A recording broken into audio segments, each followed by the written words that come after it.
Welcome back to another technical deep dive here in the debug zone. Today, we're tackling a big question and breaking it down with insights from other users. Hopefully, this clears up some misconceptions and helps you get the answer you need. So buckle up, stay a little curious, and let's jump right in.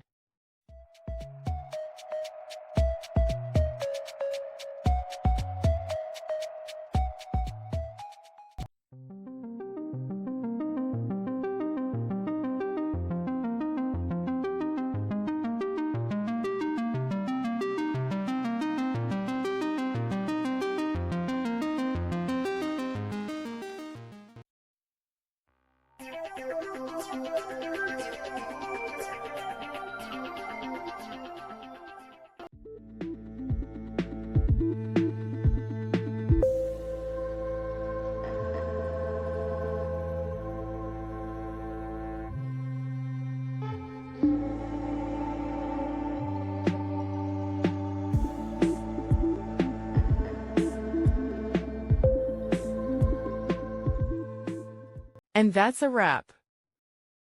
I hope you found the answer you were looking for. If you did, take a second to hit that subscribe button. It really helps out. And let me know in the comments which solution worked best for you. See you next time in the debug zone.